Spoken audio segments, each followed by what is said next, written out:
And look, again, why not just ask him? Why not just ask him? Didn't they? I thought they'd been negotiating and trying to get the information from him, and he cooperated. But he didn't turn over boxes and boxes of material, as far as the Justice Department says. But he's been cooperating, and I think he's on the record saying, whatever you need from us, just ask. It's great to see you guys. I mean, it was a very friendly environment. But his lawyer said they didn't have any more classified information, and the Justice Department said, yes, you do, and they went and got it. And the only reason we know about the raid was because Donald Trump announced it. Right. Well, I think we would have figured it out even if he hadn't. But look, yes, the lawyers did sign that document. They have nothing left. Now, that's either a huge mistake on part of the lawyers, but even if it was nefarious, again, why not say, hey, we don't believe you. Now let us come back and let's go through these boxes again. There's tons of boxes here. I mean, do any of us really believe that Donald Trump is like reading his nuclear secrets on his bedside at night? Like, there's an intent question here. This is Republican lawmaker Dan Crenshaw falling over himself to defend Trump's indefensible actions. Coming to you courtesy of the political party whose entire identity is wanting to lock up a woman who they themselves claim did basically the same thing. Now, as far as Crenshaw's argument is concerned, here's the thing that these Republicans who claim that Trump cooperated aren't recognizing. You don't generally have to execute a search warrant if you have all the documents you were seeking. He very, very, very clearly wasn't cooperating because the FBI had to come in and take at least a dozen more boxes out of his golf club. That's like saying O.J. Simpson was cooperating while he was driving down the 405 in his Bronco. Just saying someone was cooperating while they very clearly aren't isn't going to manifest it into reality. And by the way, Republicans might turn around and say, oh, well, even though he was cooperating, the FBI wanted to go in to embarrass Trump, so they went in anyway. Give me a break. This was overseen by Merrick Garland, who is so cautious that the entire left-wing ecosystem, including myself, has spent the last 2 years having a collective meltdown over the fact that he wasn't holding anyone accountable.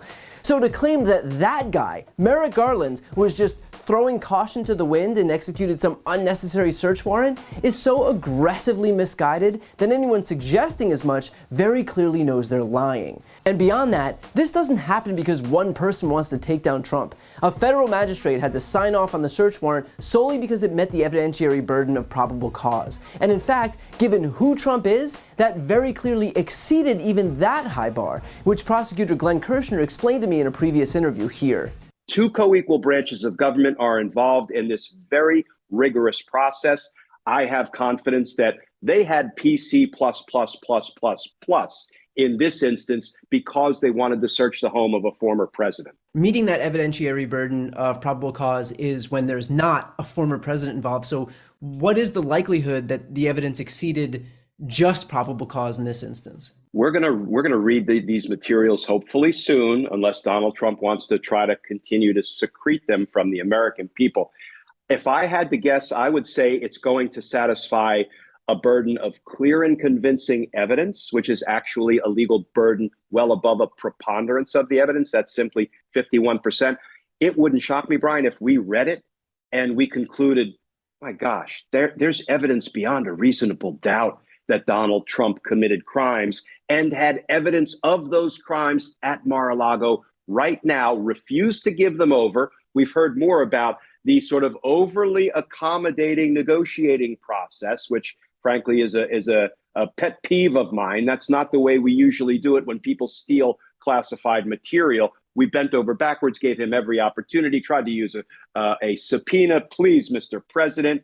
And he continued to commit the crime of concealing classified materials, which is why they had no other resort but to go in with a search warrant. And then, of course, this talking point that Trump's lawyers had already given the Justice Department everything it had asked for.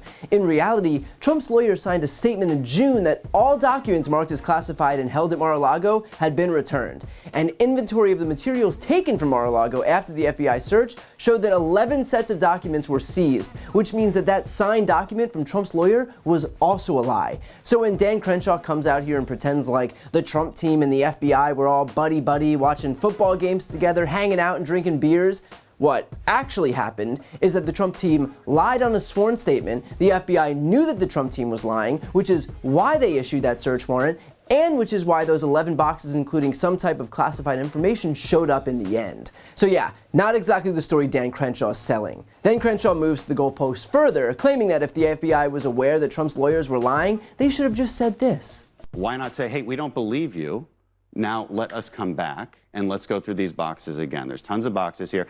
Yeah, so I'm not sure that Dan Crenshaw knows how theft works, but generally when you steal something, you don't get any chances to just give those stolen items back. Usually the police just come and take it because that's how it works. They gave Trump the benefit of the doubt regardless, which, to be clear, he was not entitled to, but they played ball and requested those stolen documents back. Stolen classified documents that don't belong to Donald Trump, no matter how much he believes that he's the government and the government is him. So no, he doesn't just get unlimited chances to continue withholding all those classified documents that he continuously lied to the FBI about having. And the fact that someone from the quote-unquote party of personal responsibility doesn't understand this seems like kind of a problem. And finally, the last point of all, and where the goalposts are now out of the stadium and into the parking lot, Dan Crenshaw says, do we really believe Trump is reading nuclear secrets by his bedside?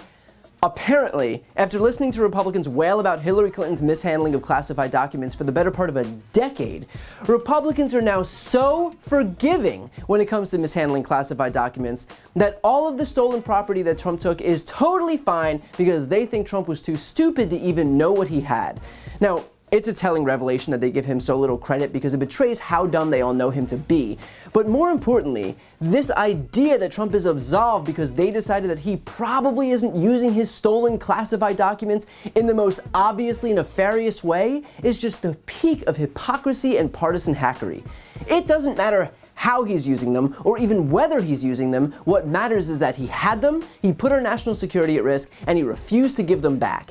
And if it was Hillary Clinton who did the exact same thing, these people would, rightly, be losing their fucking minds. The fact that they're airing every excuse known to man to absolve Trump goes to show that they never actually cared that Hillary Clinton mishandled classified documents. They were just partisan hacks who wanted to attack a Democrat. So the next time someone tries to claim that Dan Crenshaw is somehow the reasonable wing of the GOP, just know that he's spouting the exact same batshit crazy platitudes that the rest of the Trump lackeys are spouting. This entire party stands for one thing: fealty to Donald Trump. Their sole guiding principle is running defense for a guy who broke the law, someone who committed what Republicans themselves have claimed for the better part of a decade was the cardinal sin in politics.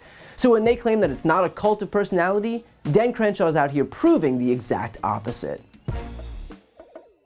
Before you go, couple things. First, if you want to support my work, the best way is to subscribe to this channel. The subscribe button is right here on the screen. And second, if you want to see and hear more from me, check out my website, briantylercohen.com. That way you can get links to my podcast, merchandise, ways to donate to voting rights organizations, and so much more. The thumbnail is also right here on the screen, so go check it out. And as always, thank you so much for watching.